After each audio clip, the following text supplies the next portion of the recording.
Hey everyone, welcome to the Legacy Lounge. My name is Skylar Keyser, and I wanted to get on here and start talking about some current topics, what's going on. I didn't have a guest today to be able to interview, so I thought I would be able to fill you guys in on what's happening in the world, what's happening in the US, and even Arizona and the real estate market and other businesses. So, first up, the newest article that I've seen come out with some concerns to people is the governor and statesmen have ultimately said that they're going to slow permits when it comes to giving out permits to developers because of water situations. The city of Scottsdale and Rio Verde have been in a battle for a very long time when it comes to water, if you're within city limits, you're actually guaranteed as a human to have water. So even if we were to run into some sort of water shortage, you would be guaranteed they would have to haul water to you even. So that's not something to be too concerned about. What it's going to possibly do is slow down developers in these huge developments that are going in. So that might be a little bit of a problem. And when it comes to what they have to do, if they can guarantee 100 years of water, which is typical throughout wherever they're tapping or wherever they're getting their water from, then it won't be an issue at all. So not too big of a concern. Media kind of blows it up a little bit, but it isn't too big of a concern as of right now. But I would love to know your thoughts about it. So definitely let me know what you know if you know more information than me. The other thing with that is that's only Maricopa County. So when it comes to Pinal County or any other counties within Arizona, we don't even have to worry about that. But that's just dedicated to possibly have a little bit of a slowdown within Maricopa County. Obviously, it's our biggest county, so it is going to affect things. And the stats that they showed were 4%. We would have an effect of 4% over the next 100 years if we did absolutely nothing. So they're getting a little bit on the conservative side to make sure that we have water. Obviously, that's super important, but we want to make sure that everyone isn't freaking out about running out of water or anything like that. California has had water issues for quite some time, and yeah, we'll be okay. But I would love to know your thoughts about that. So another thing that I wanted to talk about was what I thought was pretty interesting was the build to rent communities that are coming out and becoming more and more popular. I know I'm a part of a real estate syndicate. We have 2 properties out in Mesa that are build to rent condo styles, beautiful 3-bedroom, 2.5 brand new condos with 2-car garages. But the developer is building it to solely rent it out. So whether it's an individual or whether it's a group of people that buy this property, this one's about 150 units, it's all going to be rentals. So I think what developers are learning is in times that it might be a little bit harder to be able to purchase a house, people are going to default and go and just rent something. Well, they know if they can control the rental market, they're going to be able to charge prices a little bit more from what we would say is the standard. So something to look out for. I think it's interesting to see that people are, the ones that we have in Mesa, I think are super interesting and would be great for an investor. And it's, or a group of investors, and it's about 150 units and they want about 40 million for it. So, pretty heavily invested monies going towards these build to rents. Obviously, people are wanting not just condos, they're wanting single family homes. So they are building single family homes, but if they start bumping up against development issues or slows on permits or whatever, it might be a little bit tougher for them. But we'll see how that all plays out. Going back to build to rents and how it all started, well, right now, the rankings came in. Dallas leads the way with a total of 2,700 new build-to-rent communities, which is a crazy high. I think they said it was a 10-year high and is more than doubled since 2018. Phoenix, number 2.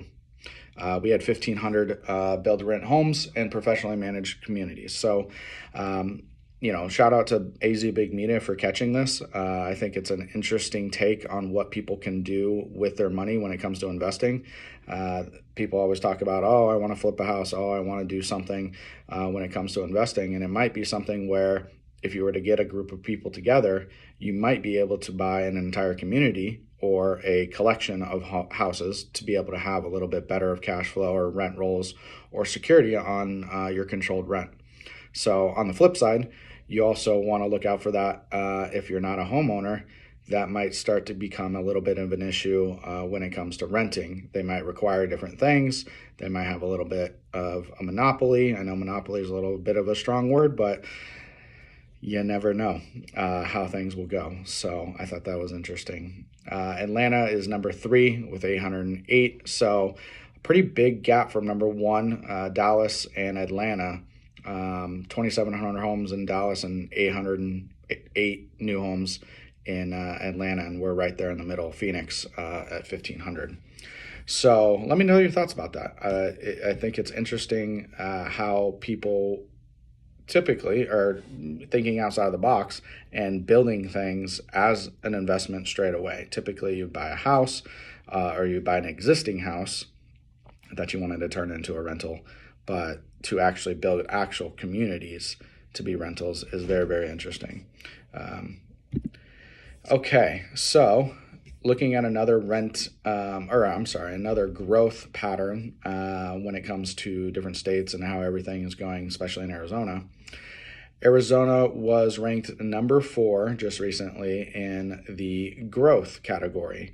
They've taken a couple different scorecards when it comes to that, with GDP growth, net migration, growth of young population, and basic economy that the state provides. So number 1 is Idaho. Number 2 is Utah. Number 3 is New Hampshire. Number 4 is Arizona. So as we look a little bit more into this, what does that look like? We have right now our population is just over 7.3 million. That is growing a little bit more rapid than we were anticipating when numbers were given out, probably even in the early 2000s. We've had a big spike when it comes to net migration and growth patterns. And our GDP is pretty healthy at 459 billion. And we have 41% college educated. Not that you need to go to college, but it does give a basis point of who's coming here, who's going to school, and how that's all working. So, Arizona, top 5 in popularity. Well, right now it's a popular thing, and Arizona becomes more of a talk. People are realizing that obviously right now it's hot. We just got into June, but it's becoming a little bit more popular because people realize that it's only a couple months of heat. The rest of the year is beautiful. So behind Arizona, number 5 is Maine. Tennessee is number 6. Montana is number 7. Florida number 8. Number 9 is Texas, and South Carolina is number 10. So that is your growth, brought to you by U.S. News. So the other thing I really wanted to talk about was what people are saying about interest rates. And if we look up what interest rates are right now, let's see what they're coming in at. So right now, without buying points or different loan products or anything like that, you're looking at a 7.541% interest rate. Obviously, people bark at that and think it's a huge, jump, which it is, to what we were used to. But we have to understand that we were used to historically lows in the 2s or even in the 3s. I think it's really interesting for people to have the mental capacity to think that was the normal when it wasn't the normal at all. So the pendulum has swung. They're correcting things. They're saying, the Feds are saying, Powell's saying that we probably will get another hike by the end of the year, if not a couple. They should be smaller increases, probably about 25 basis points is what I expect, maybe 25 to 50 basis points. But that being said, you need to look at your cost of what it's taking to be able to get into the house as well. I understand the interest rate is important, but you can always improve your interest rate. You can't always improve, or you can't improve what you purchase a house at. So we understand that right now everything's just leveling off. Everything in appreciation is pretty much 0 to 5% depending on your area. And I think it's important to know what your cost of entry to get into a home is and what we can do in today's market with inventory, especially in Maricopa and Pinal County right now. Looking at Phoenix, our inventory is like 12,000 homes, which is still very low. We're looking at about 2.3 months of inventory. And if we wanted a perfectly balanced market, we would need to see probably about 30 to 40,000 homes on the market, and we have 12,000. So there's still some higher competition. Sellers are still getting their prices, but I think sellers also need to come to terms with they can't price their home as if it was a year ago or a year and a half ago. Buyers are going to be a little bit pickier and choosy because they're paying more monthly for their house. They're not just frantically getting into something because they need to. You know, the pandemic made us think a little bit more of lifestyle. I think people that were in apartments in other states realized that if they were going to be indoors, they did not want to be in a 900 square foot apartment for too terribly long. And if you're not close to things or parks or recreational things that you like to do, I think that's what started, charging the storm of people saying, no, I'm done with this. The other thing that I think lifestyle changes is I think people honestly realized what could happen if things went bad. The RV market, the side-by-sides, the quads, motorcycles, boats, that market went insane and is still doing really good. But when we look at an economy and cash is starting to shore up a little bit and debt's starting to come up a little bit more, I think that market will start to go down. And then following that would be cars, and then following that could be, housing. But it's going to be interesting to see how that works out when it comes to the housing if there's still low inventory. And especially in Arizona when there's a higher migration than, 45 of the other states or 46 of the other states. So going back to cost of entry and interest rates and talking about that, I think it's interesting to know that if you can lock in something, know that that would be your payment for the rest of the term of the house, why you wouldn't want that. And I'll say that again because I don't think people think long-term enough. If you were to be able to lock in your payment for 30 years and know exactly what you're going to be paying, give and take a little bit of adjustments to property taxes, but it doesn't increase much, you would know what you would have to pay for the rest of owning that house for another 30 years. So when it comes to your cost of entry and it comes to being able to secure your house, be able to put money into the house, upgrade the house, grow a family in the house, or use it as a stepping stone, getting into something is still going to be better than renting because your landlord can sell something from under you. Yes, they have to honor the lease, but at the end of the lease, who knows what the new owner is going to do. It makes no sense to pour money if, things break or you want to upgrade things. Why would you upgrade a house that you don't own? And your payment would fluctuate every single time the new contract comes into place and your old contract ends. So I think it's interesting to know that people are not putting enough emphasis in the security of what your bills can be and what you're going to actually be paying. I highly recommend that people look into purchasing a house. Right now, there are plenty of loan products, and sellers are willing to negotiate to make sure that your cost of entry is even lower. For instance, we just got a couple deals, but we just got one, and they gave us $20,000 to buy down the rate and do a loan product. And that's just off of a traditional 30-year fixed, here's your mortgage type of conventional mortgage. We were able to use that for closing costs and point buy downs. But many lenders have many programs out there where there's like a 2-1 buy down. So your first year interest rate is 2% lower. Then it goes to 1% lower than what prime is now. So in that example, let's say interest rates right now are 7.5%. Year one, your interest rate would roughly be around 5.5%. And then the next year it goes to 6%. And then the worst it can get is 7% or 7.5%. So you have 3 years to be able to figure out if you're going to refi, if you're going to improve your situation, and if at the end of the 3 years and interest rates never go down enough to be able to make sense to refi, and let's say interest rates go to 8 or 9%, well, you have a 7.5. That starts to look a lot better.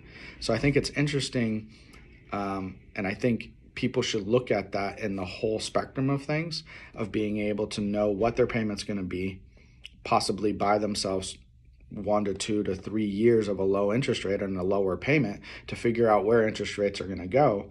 And then if you go into something like that and a loan product like that, if interest rates are higher, you just keep your mortgage, and because it's fixed from there on.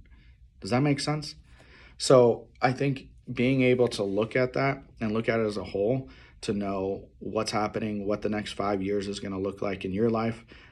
If you're about to have kids, if you're about to have another kid, if you're getting married, a sense of security is something that people need to look at a little bit more. It's for the mental health alone, not thinking, oh, I got to figure out, because if your loan or your lease ends and you're renting somewhere, you're not bumping up against, the 12th month to be able to figure out where you're going to live. You have to start thinking about it months in advance. So you're already thinking about things 9-10 months into your lease that you have to possibly find another place to live.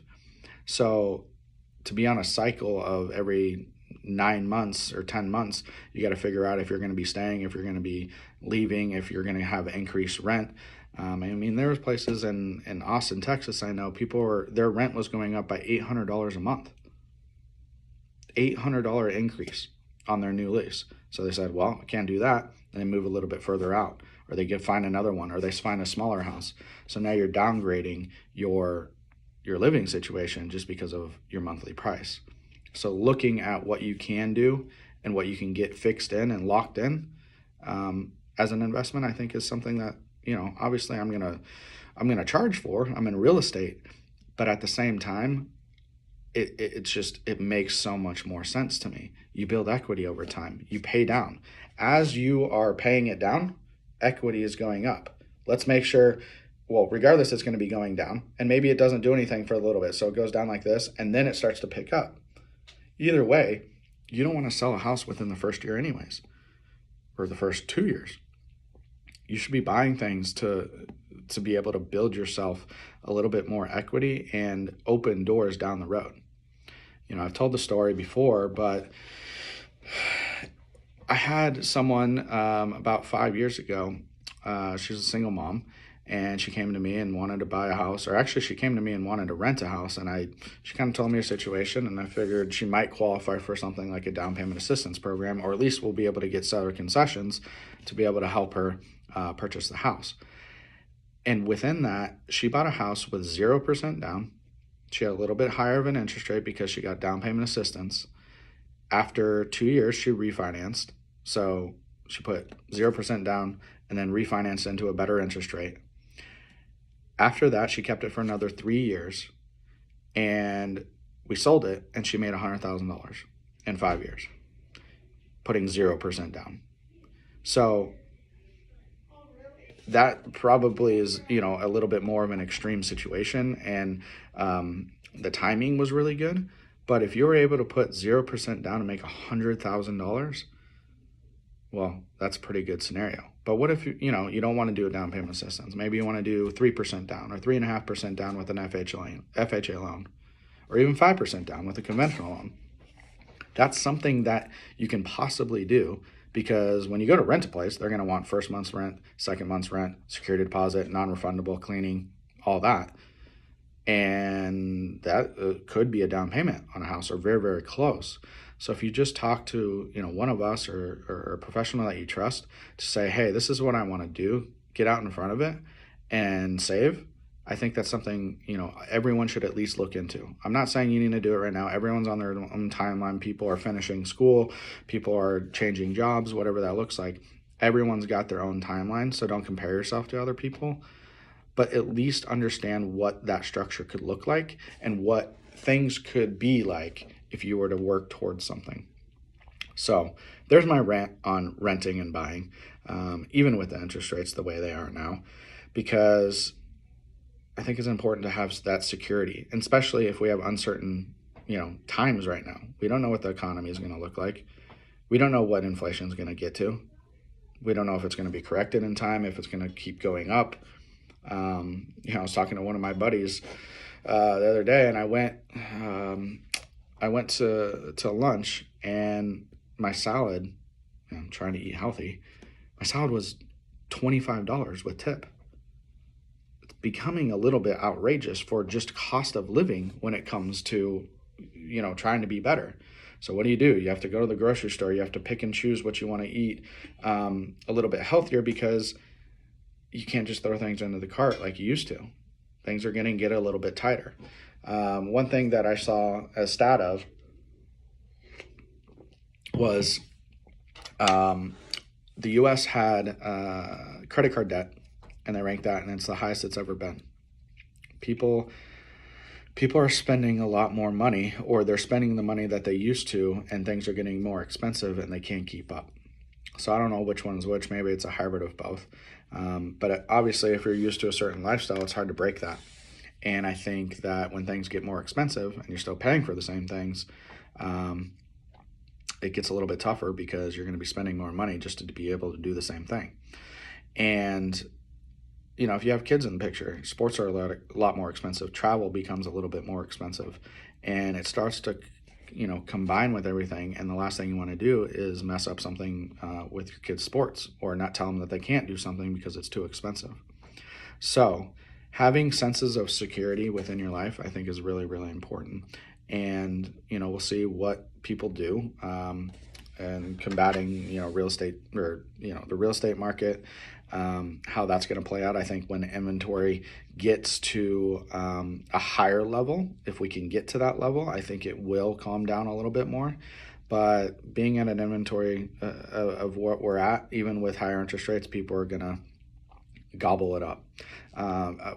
People zooming out on the picture of things need to also realize that someone moving from California, someone moving from the East Coast, $1 million house is something they've looked at and been around for a very long time for your average house.